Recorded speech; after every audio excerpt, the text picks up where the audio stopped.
திருநெல்வேலி டக்கரமாழ்புரத்தில் கிறிஸ்தவ நல்லெண்ண இயக்கம் நடத்தும் கிறிஸ்துமஸ் விழாவில் தமிழ்நாடு முதலமைச்சர் மு.க.ஸ்டாலின் கலந்து கொண்டு உரையாற்றி வருகிறார். அதை நேரடியில் காணலாம். நோம்பு கஞ்சியும் ரம்ஜான் பிரியாணியும் இந்துக்கள் வீட்டுக்கு தேடி வரும். இந்த சகோதர உணர்வும் பகுத்தறிவு திறனும் தான் நம்முடைய தமிழ்நாடு.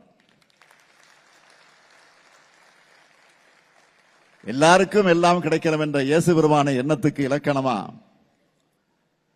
நம்ம திராவிட மாடல் ஆட்சியை நடத்திக்கிட்டு இருக்கிறோம். எந்த மதத்தை சார்ந்தவர்களாக இருந்தாலும் மதத்தின் பேரால ஒருவர் உங்க உணர்வுகளை தூண்டார்னா அவரை சந்தேகப்படுங்க, கவனமாயிருங்க. ஒருவரும் உங்களை வஞ்சிக்காதபடி எச்சரிக்கையாக இருங்க என்ற பைபிள் வாசகத்தை இங்கு குறிப்பிட்டு காட்ட விரும்புகிறேன். இன்றைக்கு ஒன்றியத்தை ஆளக்கூடிய அரசு சிறுபான்மை மக்களுக்கு அச்சுறுத்தல் ஏற்படுத்தக்கூடிய அரசாக இருக்கு.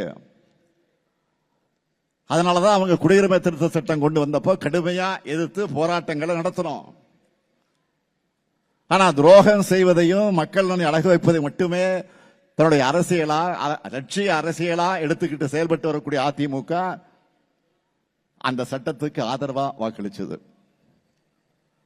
ஒன்றிய பாஜகவை பொறுத்த வரைக்கும் மதச்சார்பு என்ற சொல்ல வேப்பங்காயா கசக்குது. சொல்ல கேட்டாலே வேப்பங்காயா கசக்குது அவங்களுக்கு. அதை அரசியலமைப்பு சட்டத்தில் இருந்து நீக்கணும்னு துடிக்கிறாங்க. நாட்டோட பன்முகத்தன்மையை சிதைச்சு ஒரே மதம், ஒரே மொழி, ஒரே பண்பாடு, ஒரே தேர்தல், ஒரே கட்சி, ஒரே தலைவர் என்ற எதேச்சதிகார எதிர்காலத்தை உருவாக்க நினைக்கிறாங்க. தமிழ்நாட்டிலையும் தங்களுடைய பிளானை செயல்படுத்த நினைக்கிறாங்க.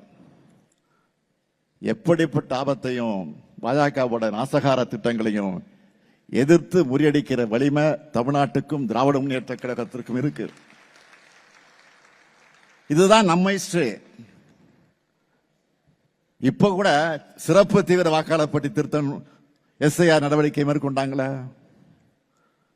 இதனால என்ன மாதிரியான பிரச்சனைகள் எல்லாம் நாட்டில் உருவாகி இருக்குன்னு உங்களுக்கே தெரியும். அப்படிப்பட்ட பிரச்சனைகள் தமிழ்நாட்டில் வந்துவிடக்கூடாதுன்னு தான் திமுக சார்பில் நம்ம ஏற்கனவே உச்சநீதிமன்றத்தில் வழக்கு தொடுத்திருக்கிறோம். ஒரு பக்கத்தில் நீதிமன்றத்தில் சட்ட ரீதியாக போராட்டத்தை தொடர்ந்தாலும் மக்கள் மன்றத்தில் ஒவ்வொருத்தர் வீட்டுக்கும் போய் அவங்களுடைய வாக்குரிமையை உறுதி செய்ய திமுக நிர்வாகிகள் துணையாக இருந்தாங்க. இந்த நிலையில நேற்று வரைவு வாக்காளர் பட்டியல் வெளியாகி இருக்கு. நீங்க எல்லாரும் தமிழ்நாட்டில் இருக்கிற ஒவ்வொருத்தரும் உங்களுடைய வாக்கு இருக்கிறத உறுதிப்படுத்திக்கங்க. எஸ்ஐஆரை பொறுத்த வரைக்கும் நம்முடைய பணிகள் இன்னும் முடியல. உங்களுடைய வாக்குரிமை பறிக்கப்பட்டிருந்தா கழக நிர்வாகிகள் உங்க வீடு தேடி வருவாங்க. வாக்காளர் பட்டியல உங்க பேரை சேர்ப்பதற்கான உதவிகள் அவங்க செய்வாங்க. நீங்க கவலைப்படாதீங்க. நம்மை வாக்களிக்க விடாமல் தடுக்கிறதுக்கு ஒன்றியத்தில் ஆளும் பாஜக அரசு பல்வேறு முயற்சிகளை செய்வாங்க. அது எல்லாத்தையும் முறியடிச்சு நாம நிச்சயம் வெற்றி பெறுவோம். உங்க நலனையும் உரிமைகளையும் பாதுகாக்க திராவிட முன்னேற்ற கழகமும் திராவிட மாடல் அரசும் என்றைக்கும் உங்களுக்கு துணை நிற்கும். நீங்களும் எப்பொழுதும் எங்களுக்கு துணை இருக்க வேண்டும் என்ற வேண்டுகோளை எடுத்து வைத்து